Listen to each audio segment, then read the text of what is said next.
All right, it's 2:32. Bob Swartz, our chair, and Travis Conner, our vice chair, not make it today. So I'm going to chair this meeting. So I'll start off now.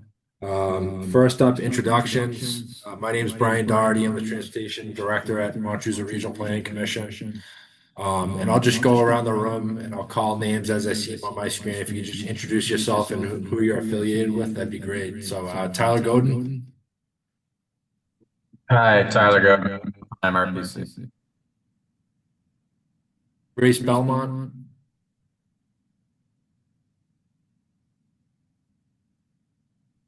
Grace is with MRPC as well. James Ryan. Hi, yeah, James Ryan, Town Administrator, Town of Templeton. Sarah Bradbury.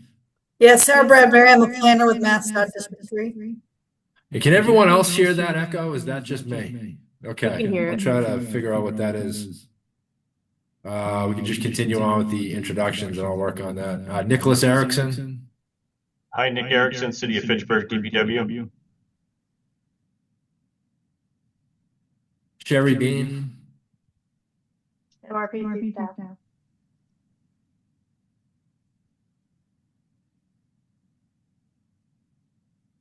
Okay. George Snow. George Snow, MRPC staff. Nicholas Erickson. Oh, I already called Nick. John Coder. Hi, John Cordero, Town Administrator in Ashburnham. Thomas Ruda. Yes, good afternoon. This is Tom Ruda. I'm the Assistant District Project Engineer in District 2. Thank you. Jim Smith. Jim Smith, Townsend Highway Department. I'm seeing Abby.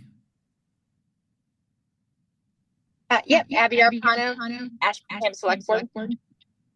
Deanna Cass. Hi, Groton representative. Now I just see the name Mark. Hi, Hubbardston Planning Board. Okay, Dick Killhart.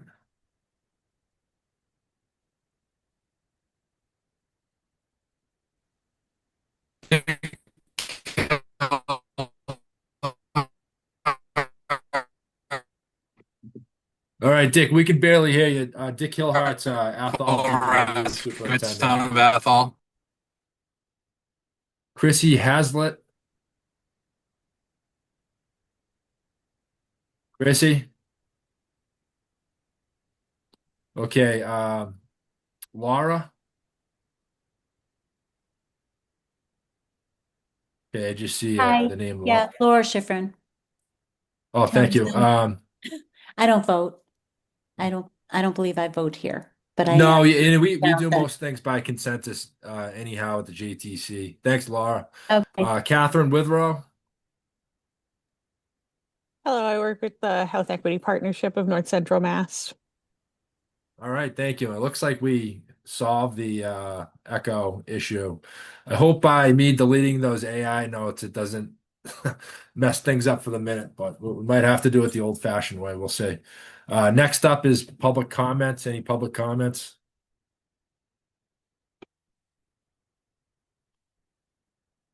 All right, seeing none. The next item is approval of the February 11th minutes. Again, we do this by consensus, so if there's a motion and a second, we'll consider it unanimous if there's no objection. The minutes were passed out, or I should say provided in the handouts.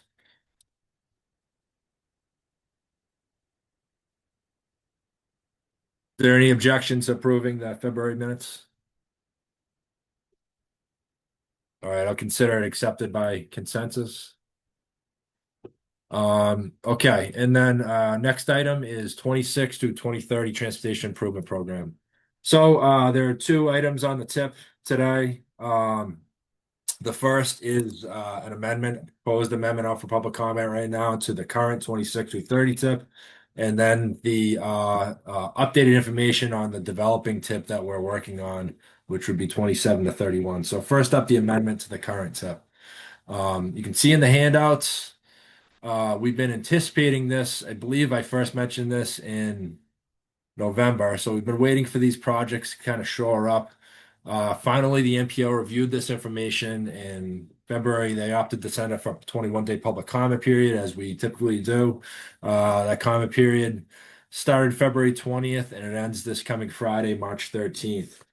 So there's a lot of projects involved with this amendment, both highway and transit projects. And I'll first go over the highway projects. And I'll also mention that what we'd like is just a recommendation to the MPO, who will vote to endorse this next week. After I go over the projects, I'll ask for a motion for that. So first up, the highway projects included this amendment. These are pretty simple. There's two projects involved. The first, Harvard Lancaster Bridge replacement, Jackson Road over the National River. And then also a project in Fitchburg, improvements at Memorial Middle School, which is Safe Routes to School project. These are currently listed in federal fiscal year 2026. We don't anticipate them being ready to go for advertisement in that year. So we're proposing moving them to 2027. No cost change, no scope change or anything like that. We're just proposing moving them to 2027. As for the transit projects, there are a number of changes being proposed. Those are detailed in this narrative here, and there's also this project list that goes over some of the changes. So these were included in the handout. These were distributed also February 20th at the beginning of the comment period.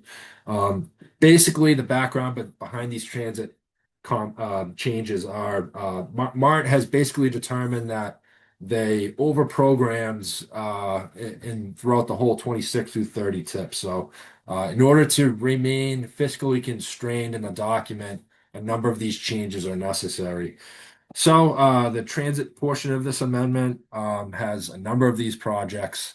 Some of these projects will be left off the tip. Some of them will be switched to different years. Some of them will be funded using some existing funds from previous projects. But again, the details are within.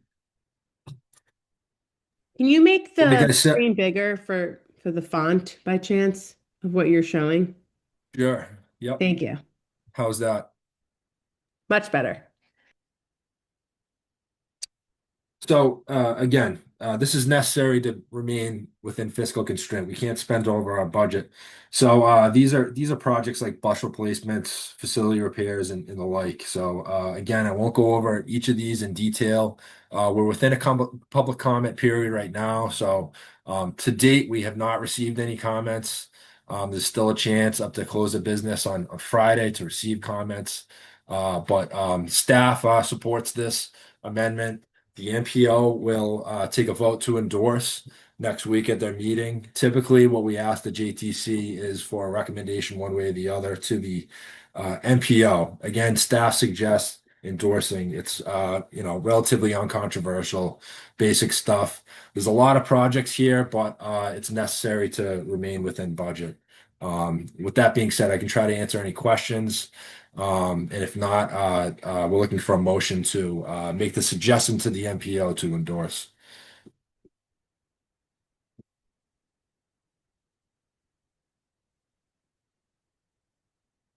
Is anyone from Mart here?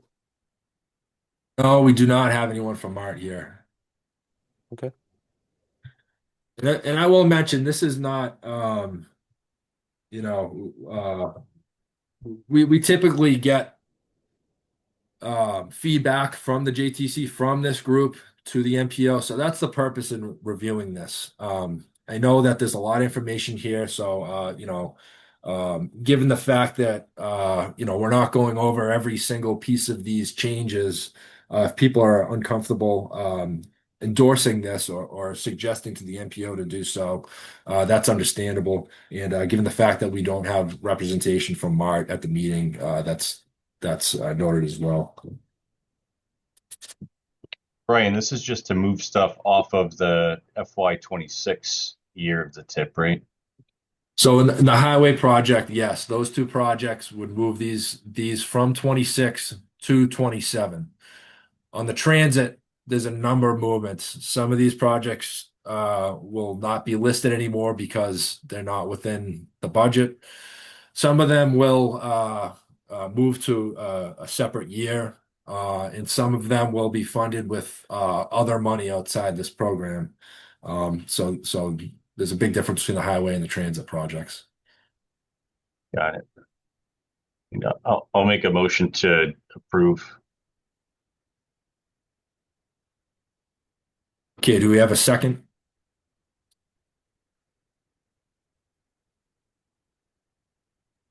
Second if you need it. Okay, thank you, Laurie. So if there's no objection, we'll consider this just consensus. Suggestion to the MPO based on staff's recommendation as well to endorse this at next week's meeting. Thank you. And again, the comment period is open till Friday. Next up, we have item 5, the 2027 to 2031 Transportation Improvement Program.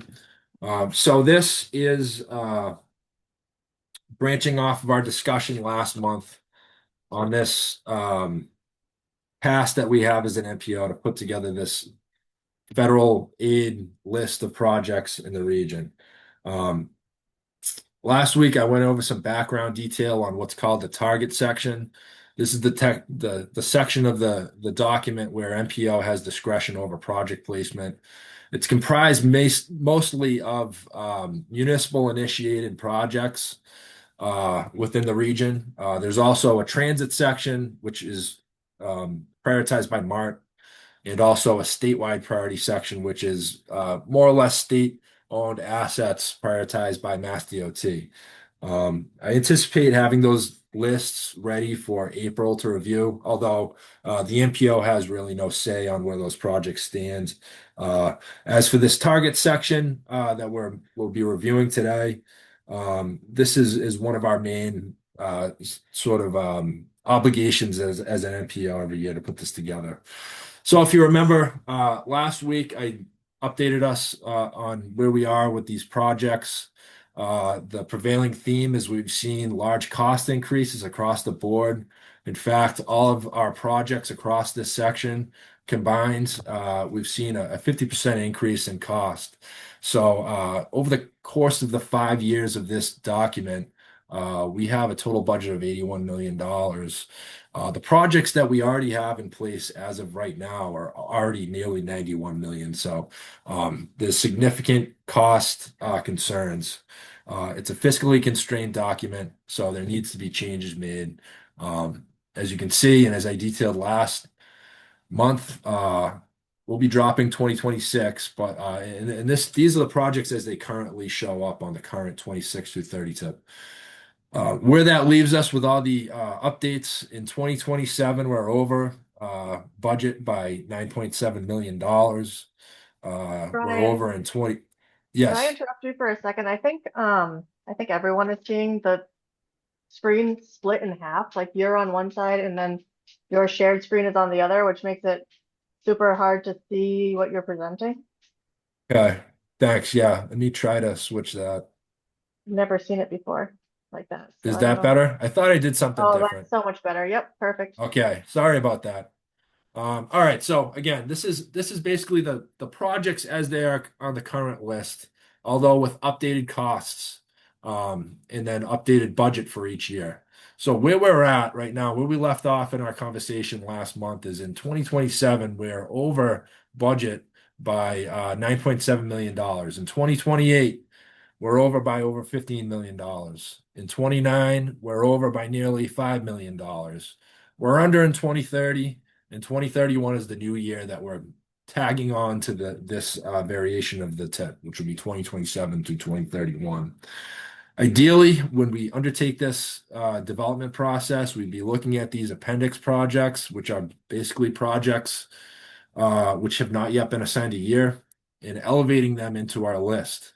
However, because of the fiscal constraint and the cost concerns, that is challenging, if not impossible, this year. So what we have been doing the last few weeks is coming up with strategies to mitigate the effects of some of these cost increases. So we've been in contact with various project proponents. Communities have been updating us on their design status, along with their design consultants. We've had meetings with District 2 and District 3. One of the things we'd like to explore is the possibility of cost sharing. Typically, the projects that we see on this target list are municipal initiated projects on municipal jurisdiction roadways. However, some of them are on state jurisdiction roadways. So DOT has agreed to list a few of these projects on their list, which gives us some cost relief in certain areas, which I'll get to in a little bit. Another strategy we're looking into is what's called advanced constructing some of these projects, which basically means placing them over multiple construction seasons, which gives us a little bit more flexibility, and it's a little bit easier to schedule those. Not every project qualifies for that. We're still trying to determine which ones would. But that's basically our strategy and try to mitigate these effects of the cost increases. So what I have for you today, for informational purposes, because there's still a lot of things that haven't been figured out yet, is a scenario, which hopefully this will give you an indication of where we're at, what the possibilities are, and kind of the direction we're heading with these lists. We've been busy communicating with our municipalities that have projects on these lists, communicating with DOT, with design consultants, etc. That process is ongoing, but where we're at right now, this is what we're looking into, some variation of this scenario. So what you see here is federal fiscal years 27 through 31. What approach we took with this list was, first off, we had to consider fiscal constraint, right? We were way over budget on each one of these years. The most important thing is we need a document that is going to be accepted. We cannot schedule over our balance. So that's the first issue we had to tackle. We also considered some design status updates. There was concern with a number of these projects. We've gathered updates on many of them, which have helped us have some confidence in the way things are set up now. And then what we really try to do is keep projects where they were originally listed. Unfortunately, most of these projects will have to move back just by virtue of the budget. So we've reached out to those communities that are affected by this, that will see projects likely move back. Although nothing's written in stone right now, this is kind of what we're looking at. Due to fiscal constraint, 3 projects would move back in this scenario 1 year, 2 projects would move back 2 years. There is a possibility of one of these projects dropping completely from this list and into the appendix, basically waiting for a year again. We look at advanced constructing 5 of these projects, if possible. Again, there's still some questions to be answered as to what qualifies over multiple years. So that makes it flexible. That helps us assign years to these projects.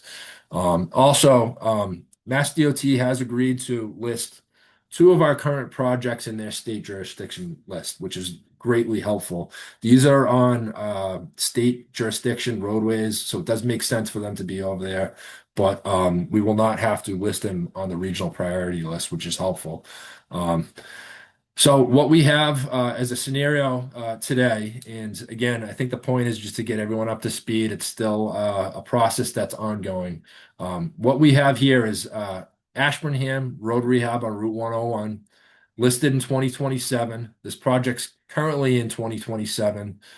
In this scenario, we show it advanced constructed over 2 seasons in 2027 and 2028. There were also some concerns with the design of this project. Initially, we thought it was a candidate to move back because, we really need to ensure that it is ready to go for advertisement in this year. So we had a lot of contact back and forth with the community of Ashburnham. They have assured us that they have the resources in place and the priorities in place to make sure this stays on schedule. That being said, we do feel like this is the most ready project for 2027, although anything can change. Along with that Ashburnham project in 27, we have listed Harvard resurfacing box widening on Air Road. This project was listed in 2026 as well, so it's constructed over 2 seasons. The remaining second half is covered in 2027. We don't expect that to change in any scenario we would look at. In 2028, we currently have 2 Athol projects. One is an intersection improvement at 2A and Brookside Road. One is sidewalk installation on Templeton Road, Route 2A. These are on state jurisdiction roadways. Mass DOT has confirmed that they're willing to list this on their state priority list, which is a relief on the fiscal constraint for 2028. So we appreciate that. Nothing should change with these projects. It'll just change where it shows up on this document. In 2028, that leaves us with 2 projects. The second half of the Ashburnham 101 project, along with Fitchburg reconstruction of John Fitch Highway. This project is advanced constructed over 28 and 29, which is where it was last year as well. Also, the state has agreed to cover a small portion of this Fitchburg John Fitch Highway project. 2029, aside from Fitchburg, you have 2 other projects, and I'll mention every project you see highlighted in this reddish color has been moved back at least 1 year. So that's really the remaining projects on this list. So with that Fitchburg project in 29, the scenario shows Clinton resurfacing and reconstruction of Sterling Street, which is Route 62. Currently, this is listed in 2027. Unfortunately, this has moved back 2 years in this scenario, just by virtue of not being able to fit it within budget in 27 or 28. Also in 29, Sterling intersection improvements at 140 and 62. Project that is currently listed in 2028, again, because of fiscal constraint. The earliest we can fit it is 29 in this variation. In 2030, we have a Templeton reconstruction of Route 68. This is a seed over 2 years. Currently, it's listed in 29 and 20 and 30. This scenario puts it in 30 and 31. Again, moved back because of the fiscal situation. Along with Templeton, we have Air in 2030, a road rehab at Route 2A, Main Street downtown. Again, this was listed in 2029. Currently, we show it in 2030 and 31 in this scenario. Sterling is also in 2030. This is the intersection improvements at 140 and 62 that's constructed in 29 and 30. As of right now, we have Westminster roundabout construction at 2A and Bathwick Road. That's what's shown in 2030 in our current tip. However, it's yet to be determined if the state could possibly place this on state priority lists. It does have an aspect of state jurisdiction roadway, Route 2A. We haven't heard back. We're still trying to figure it out. Could change the way this looks a little bit. But again, these are one of the questions that we don't have an answer to yet. We're working over the next several days and weeks to determine what's possible. The last year under this scenario in 2031 shows the second half of the Templeton project, along with Winchendon intersection improvements at Blair Square in the second half of the Air roadway project. I'll also mention about the Winchendon project. This is currently listed in 2029, so this scenario shows it moving back 2 years. So what that leaves us with is no new projects added from the appendix. This scenario does not show any projects previously listed moved to the appendix. That's yet to be determined. However, the most important thing is we're within fiscal constraint. You can see we spend out our full balance in 27, 28, 29, and 30, and a small remainder in 2031. So again, what we tried to do is, most importantly, maintain fiscal constraint and also keep projects close to where they were.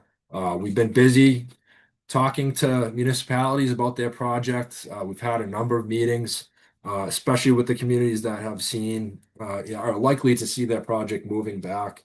And this all does come back to the cost increases that we've seen. Again, today I share this information with you to give you an indication on where we're at.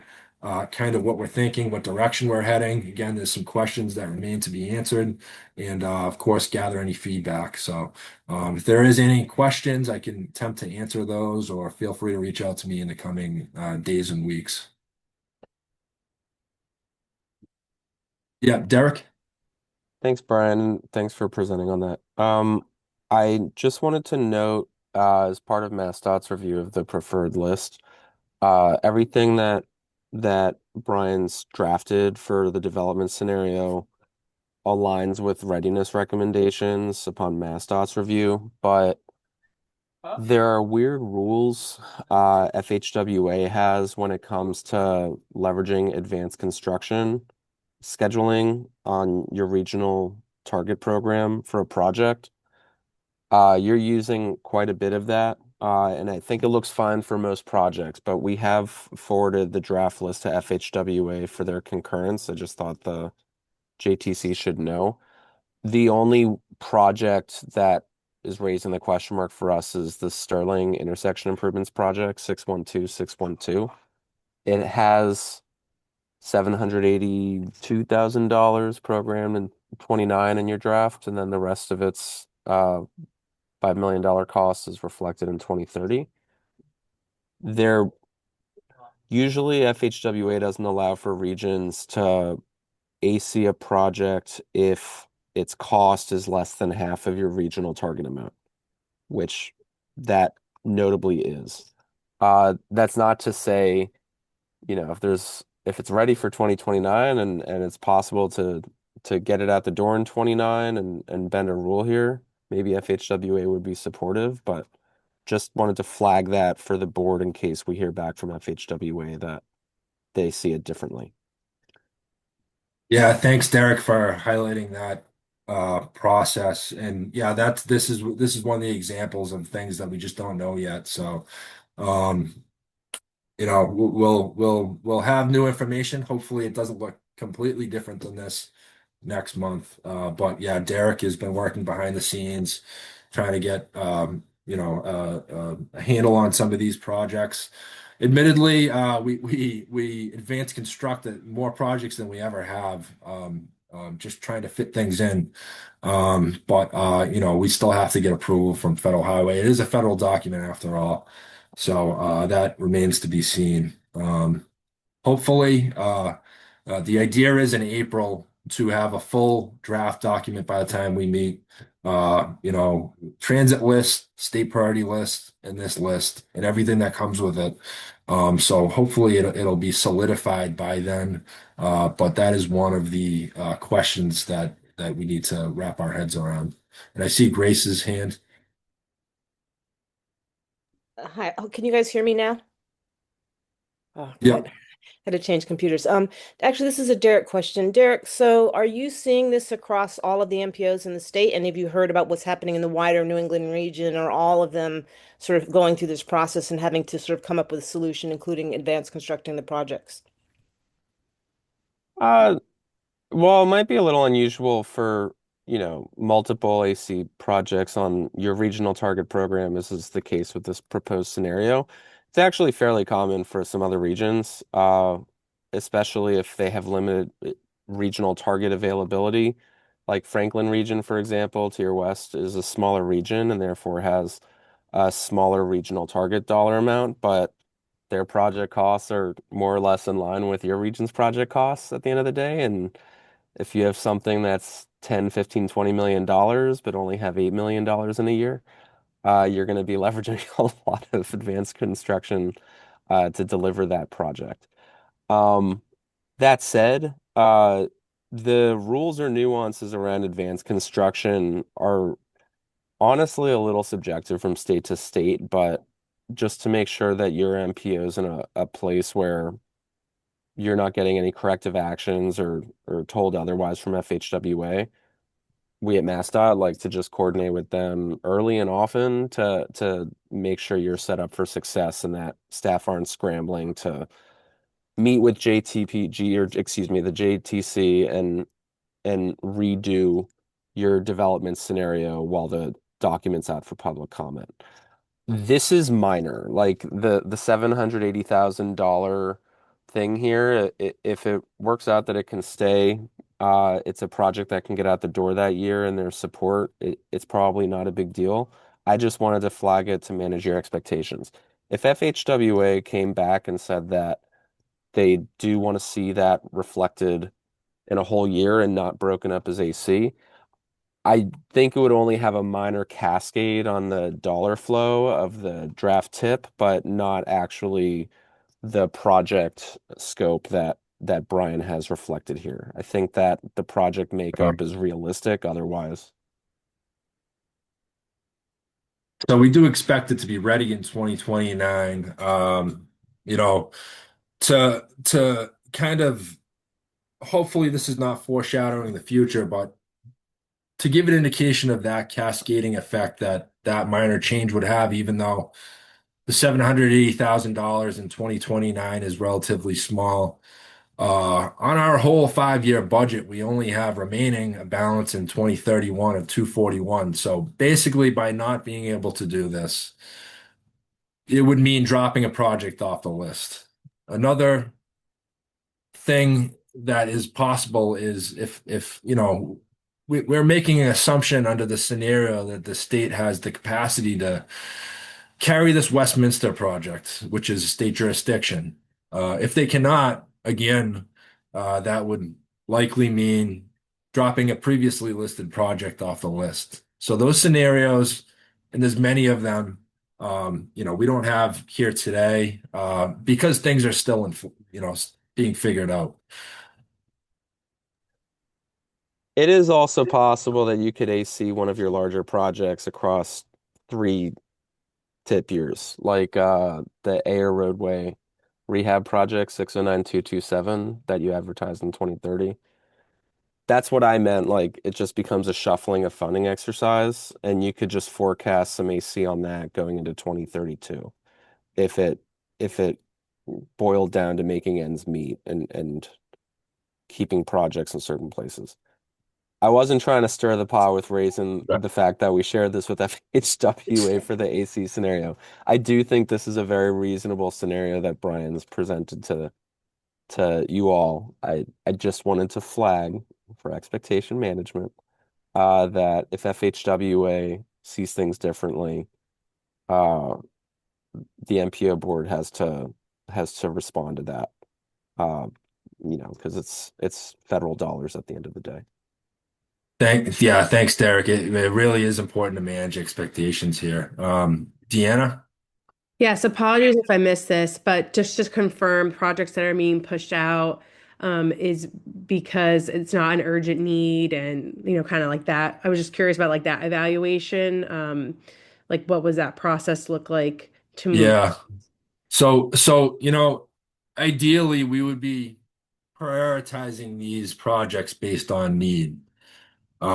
Inevitably, the two things that come into play that take precedent are cost. We have to be within our budget for each year, and then design status. We need to have some level of confidence that they'll be ready to go for advertisement in a given year. And these projects are all over the board. Some of them are brand new. Some of them are at 75% design, 100% design. So it's a game of Tetris that we have to play. We do score each one of these projects.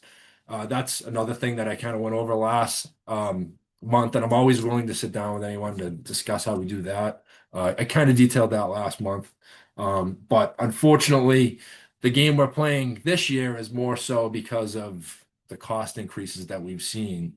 We're trying to find the best fit that causes the least havoc on these projects. Thank you. If they were all at 100% design, then we would fall back on our evaluation scores, which consider a number of different things, but there's other things at play as well. To the region's credit and the community's credit, we're not initiating bad projects. Like the projects that get initiated for design and go through this process all have demonstrated merit to get to the design funding commitment point and whatnot. So I think an argument can be made that all projects that you reflect in your regional target scenarios on the statewide front, like They matter. There's been a planning nexus for all of those. If there's not, please sound the alarm. But it appears that, this is good planning that's taking place in the Montachusett region. Yeah, and I'll also mention that, these projects, the communities put a lot of resources and time and money into the design costs and, making sure everything's updated. They all have design consultants that they're managing. They all have updates to the district offices. They all have to kind of cross a number of hurdles. So there's a lot of effort being put in, and there are some real needs. And it's unfortunate to see these move back, but unfortunately, that's the situation we're in.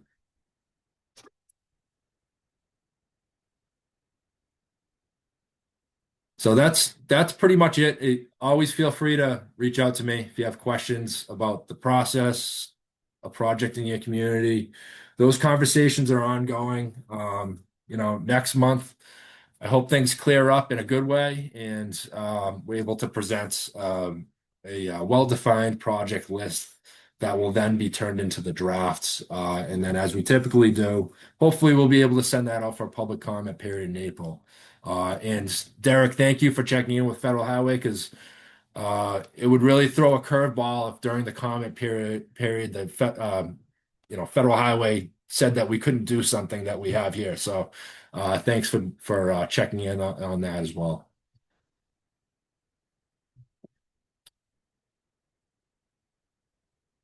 All right, so the next item on the list is item 6, Federal Fiscal Year 2027 Unified Planning Work Program. And Sherry is going to detail where we're at in this process. And again, this is our MPO staff's work program for 2027. This is another federally required document. We underwent a project solicitation phase, and now Sherry's going to update you on where we're at right now. All right, great. So as Ryan was saying, we did some project solicitation. We've done some geographic equity. We've started drafting the document, getting it ready for release. And this program year will actually not start until October 1st, 2026, so this fall, and go through September 30th, 2027. So just to start, this is our draft task list for FY27. The tasks are broken down into 4 elements, and those are the numbers. The first number you'll see, with each task. There's like 1, 2, 3, and 4. So these are based off. A lot of these are based off community requests or internal project identification. So element 1. So 1.1, 2, and 3, these are basically the projects that provide like the management of our transportation program throughout the support of the 3C task, which stands for Comprehensive, Cooperative, and Continuing, and is our contract that we have with MassDOT. This also allows us to produce our required documents such as the UPWP and the TIP. Element 2 is like kind of like our data task. So it has the demographics, GIS related work, traffic count program, pavement management, performance measures all fall within this section. We also included our regional bike and ped plan update. So we can update and collect data regarding multimodal transportation as well. Element 3 is where our specific projects are typically located. Like our local technical assistance is a new task that we created this year to address community needs and also allows us some flexibility for requests that come up throughout the program year. The safety planning is, I should also mention that the projects that are highlighted in yellow are newer tasks for this year. They're not the ones that we typically have every single year. So these are tasks that were developed through our solicitation process or based on our internal needs. So the safety planning task is yellow. So it is a new task. However, it used to be put in our data collection task. But I think because we've been doing a lot more extensive work with safety, considering our safe streets for all efforts, we decided to create a separate task for this. And then last but not least, our regional transportation plan update. This is going to be a big one next year. This is when we really start to dig into the document with public outreach, data gathering, and preparing the document itself. Element 4 is where a lot of our transit work takes place. We also have a long-range mobility task, which will include a lot of the transit data for the regional transportation plan update. We have our future of mobility task, which is a continuation of work that's been done regarding like the Regional Coordinating Council or the RCC and the Transportation Management Association, the TMA. Technical assistance to MART is to coordinate any special transit projects, data gathering, GIS work, any additional transit work tasks that come out throughout the year.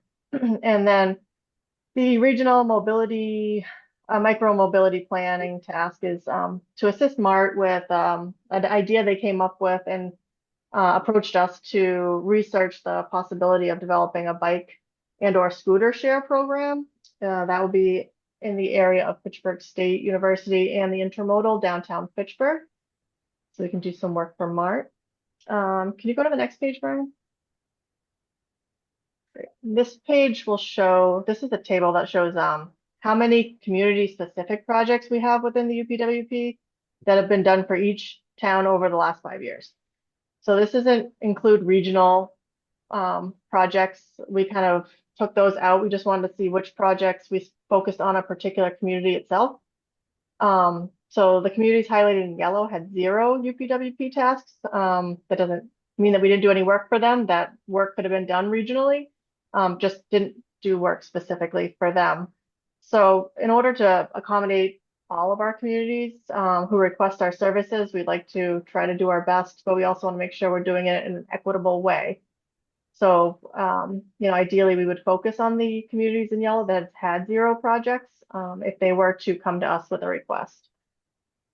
And then speaking of requests, so these were the requests that came in or inquiries. They might not be official requests. These were just people or communities that reached out to us asking about what our thoughts are on a particular project, if it's eligible for UPWP work.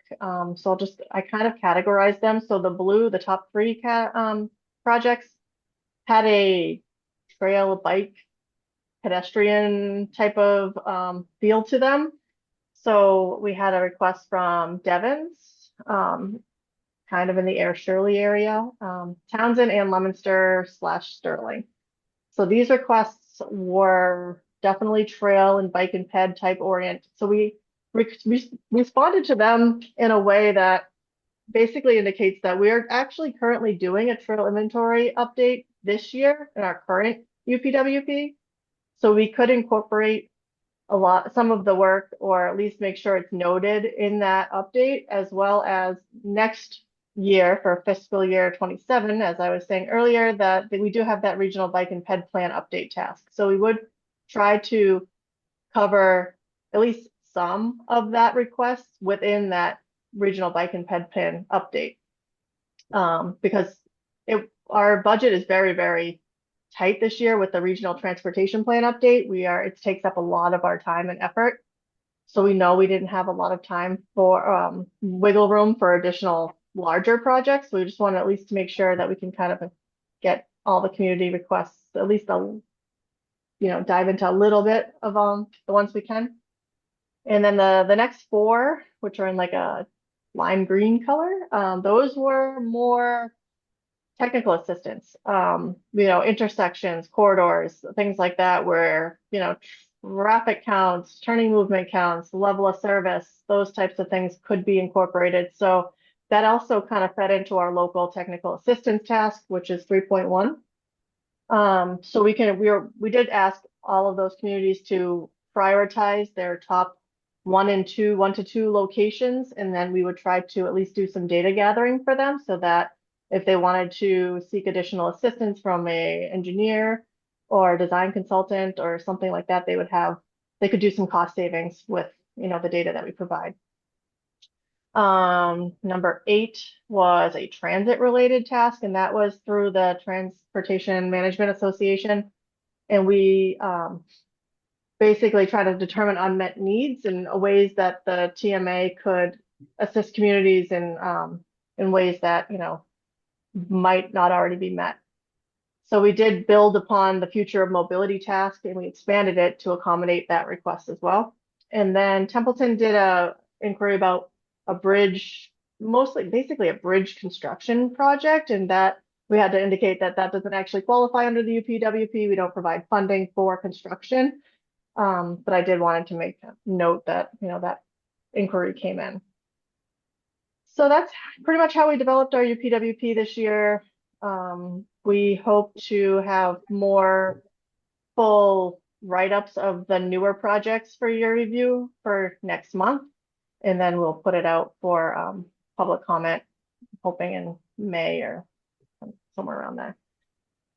Is there any questions on any of this? I know there are a couple of people who don't attend these meetings super regularly, so I just want to make sure everyone's understanding of what we're doing and why. Great. Looks like we're all set. Yeah, thanks, Sherry. Initially, we were planning on kind of the same schedule as the tip, putting it out for public comment in April. But there's a possibility we do that in May as well for the UPWP. So we'll have more information next month. The next item is status reports. So I still don't see anyone from Mart here. So I'll just go straight to MRPC and I'll handle that. We just have a few items to share in the region. There's a couple design public hearings. This one in Fitchburg, the project at Memorial Middle School, the Safe Routes to School project that you saw in the amendment earlier. There's a design public hearing Wednesday, March 25th. There's a link in this handout. Additionally, another Fitchburg and Ashby project on Route 31, design public hearing, virtual March 19th at 6:30 with a link. So, and on behalf of MRPC, here's an updated grant opportunity list. This was updated just last week, so the latest and greatest is on here. The only other thing that I have for updates is I'd just like to acknowledge Dick Kilhart, Athol DPW superintendent. Also, he was our chair for a few years back. He's retiring. I think this is his last meeting. So thank you, Dick. Wish you good luck in retirement. And thanks for all the support you've provided over the years.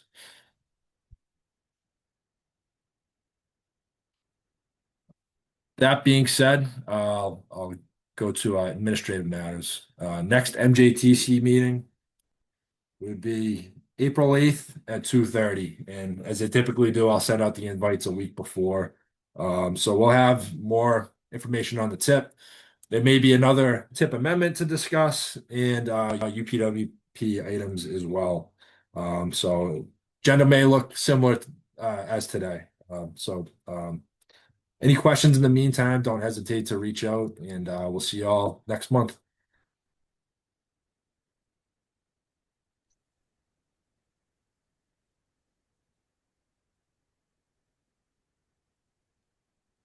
Thank you, Brian. Thanks, Laura. Now I know who it was. Thank you. Thank you all.